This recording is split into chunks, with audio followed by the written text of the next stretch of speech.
Welcome back to the channel, guys, and in today's video I'm going to be giving you some tips and tricks on how to win more fights and matches in Rumbleverse. So let's get into it. Now, Rumbleverse has so many different moves and so many different combos that really understanding how to outplay your opponent can be hard. Sometimes you just feel like you're running around in circles with the guy because you keep doing the same stuff. Some of these tips are going to help you shake up your gameplay and kind of confuse your opponent and catch him off guard when playing Rumbleverse. Tip number 1, do not spam elbow drop. Elbow drop is when you jump and then strike, elbow dropping into the ground. And you may think this is a good idea, but trust me, only use it when necessary because it is very predictable. And once you use this, you are left open for your enemy to just get a bunch of hits on you, and then they can go and elbow drop on you. Wait for them to try and hit you first before doing it, or try and hit them with something else, because elbow drop really should only be used when necessary, because otherwise you're just leaving yourself open for hits and it is very predictable. Now, pause for a minute. If you found any of these tips helpful so far, smash the like button because it helps the video get out to others and is really just going to help everybody improve, and subscribe so you don't miss out on future tips, tricks, and everything you need to know about Rumbleverse. Alright, back to the video. Number 2 is really a tip that comes in for endgame,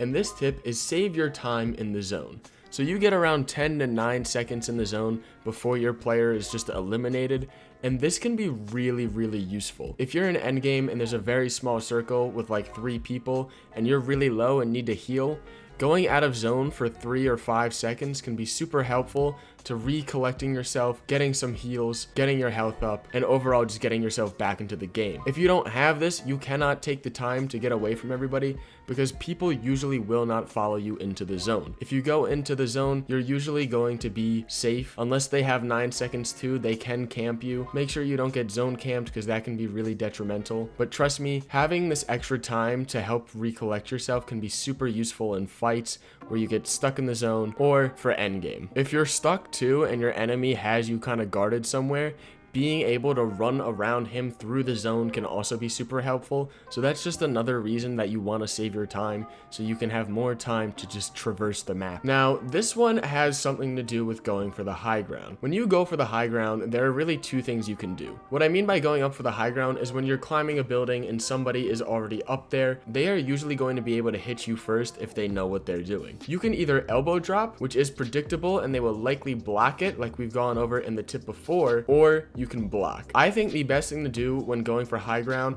is just to immediately block as soon as you get down, because they will likely have tried to strike you already. So once their 3 strikes are done, they'll leave themselves open for you to hit them, overall claiming the building. This tip may seem a little weird, but trust me, this is something that is going to come in handy so often, because if you get hit off high ground too when trying to gain high ground, you're only going to be dealt more damage, allowing for them to elbow drop on you too once they knock you down onto the ground. Now, for tip number 4, this one may seem a little stupid and obvious to most, but don't avoid fights. And what I mean by this is just go and get in the action. Not only will you become more experienced, allowing you to win more fights in the future, running away from fights usually ends with you dying. Unless you have max stamina, running usually will not work. If you want to escape, you can climb too, but trust me, usually they're just going to catch up with you. So unless you focus on making your build mostly stamina, you're going to be caught up with. The reason I say this is that when you are running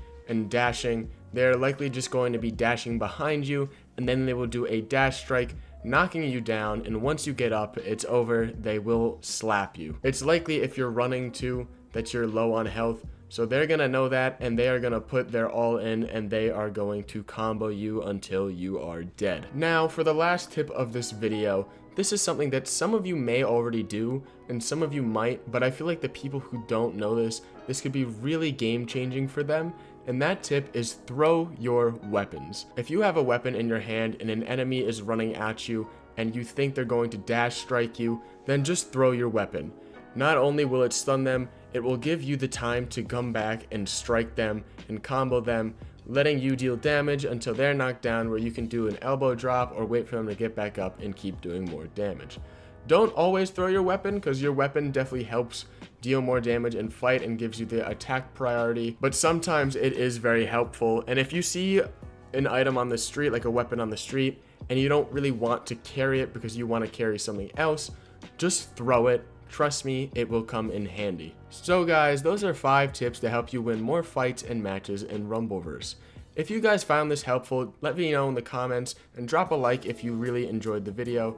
And subscribing would help me out a lot and would keep you up to date with everything you need to know about Rumbleverse and more tips and tricks to help you win your game. So guys, thanks for watching. Peace out.